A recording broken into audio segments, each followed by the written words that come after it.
अगर इतिहास के पन्नों को पलट कर देखें तो करीब 57 साल पहले आज के ही दिन 11 जनवरी 1966 को देश के दूसरे प्रधानमंत्री और जय किसान जय जवान का नारा देने वाले लाल बहादुर शास्त्री का ताशकंद में निधन हो गया था। ताशकंद में उस रात को क्या हुआ था, ये आज भी हिंदुस्तान में चर्चा का विषय बना रहता है। सरकारें आई और गई, पर किसी ने इस मौत से पर्दा नहीं उठाया। हमेशा विपक्ष के लोग ही मांग करते हैं कि रहस्य खोला जाए। लाल बहादुर शास्त्री की मौत की गुत्थी अभी भी नहीं सुलझी है। 1965 में पाकिस्तान के साथ संघर्ष विराम के बाद लाल बहादुर शास्त्री सोवियत संघ का हिस्सा रहे और ताशकंद गए थे, जहां उन्हें पाकिस्तान के राष्ट्रपति अयूब खान के साथ समझौते पर हस्ताक्षर करना था। 10 जनवरी 1966 को भारत और पाकिस्तान के बीच ताशकंद समझौता हुआ और अपना कार्यक्रम निपटाने के बाद शास्त्री 10 बजे रात को अपने कमरे में पहुंचे। उनके नौकर रामनाथ ने राजदूत कौल के घर से लाया खाना रख दिया। उन्होंने वो खाना खाया। रामनाथ ने फिर शास्त्री को ग्लास में पीने के लिए दूध दिया। दूध पीने के बाद शास्त्री सीढ़ियों पर ऊपर नीचे टहलने लगे। फिर रामनाथ को बोले कि जाओ अब सो जाओ, क्योंकि अगले दिन उन्हें काबुल जाना था।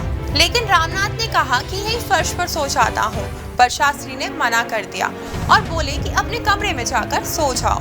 रात के 1:30 बजे सामान पैक हो रहा था, तभी जगन्नाथ ने शास्त्री को अपने दरवाजे पर देखा। बहुत मुश्किल से बोल रहे थे कि डॉक्टर साहब कहाँ हैं। लोगों ने उनको पानी दिया, फिर उनके कमरे में लाकर बेड पर लिटाया। कहा कि बाबूजी आप ठीक हो जाएंगे, पर शास्त्री ने अपना सीना छुआ और फिर होश खो बैठे। 11 जनवरी को तड़के 1:32 पर उनकी मौत हो गई।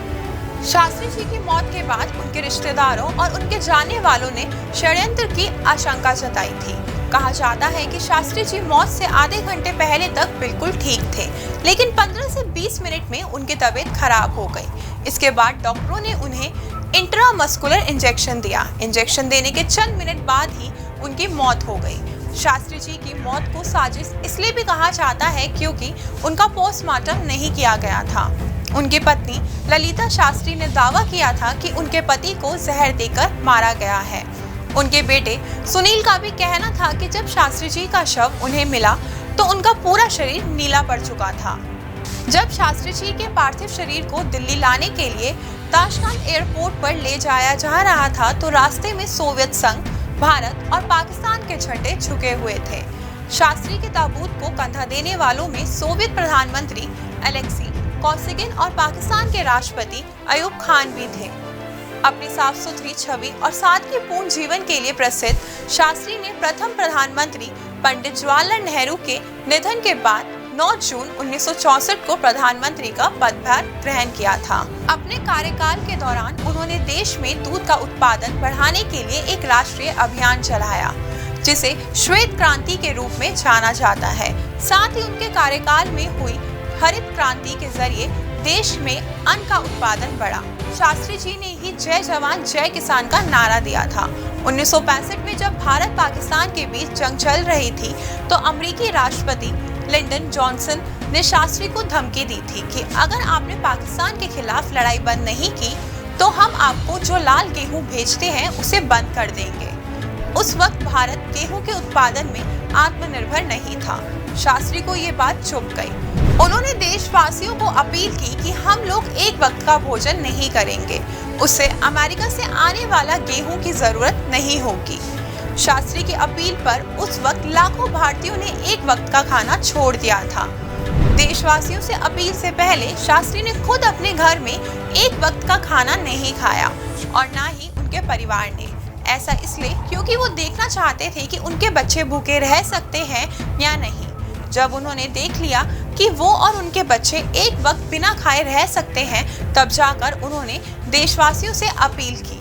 वो करीब 18 महीने तक प्रधानमंत्री रहे। उनके नेतृत्व में ही भारत ने 1965 के जंग में पाकिस्तान को करारी हार दी थी। दोस्तों, आइए अब आखिर में जानते हैं देश और दुनिया की आज की तारीख यानी 11 जनवरी की अन्य महत्वपूर्ण घटनाओं के बारे में। आज के ही दिन 1569 में इंग्लैंड में पहली लॉटरी की शुरुआत हुई थी।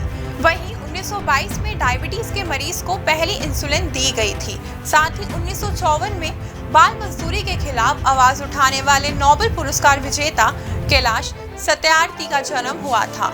वहीं 1972 में बांग्लादेश को पूर्वी जर्मनी ने मान्यता प्रदान की थी। 1958 में अल्जीरिया की सरकार ने 2 गांवों पर हुए हमलों के लिए इस्लामी चरमपंथियों को जिम्मेदार ठहराया था। इन हमलों में 100 लोगों की हत्या कर दी गई थी। आज के ही दिन 2009 में 66वें गोल्डन ग्लोबल अवार्ड्स में स्लम डॉग मिलियनेयर को बेस्ट फिल्म का अवार्ड मिला था। वहीं 2015 में कोलिंदा ग्रबर कटोरीविक को क्रोएशिया की पहली महिला प्रधानमंत्री चुना गया था। दोस्तों, अगर आपको हमारा ये वीडियो पसंद आया हो तो इसे अपने दोस्तों के साथ भी जरूर शेयर करें और अगर आपके पास हमारे लिए कोई सवाल है तो उसे कमेंट में लिखकर हमें जरूर बताएं।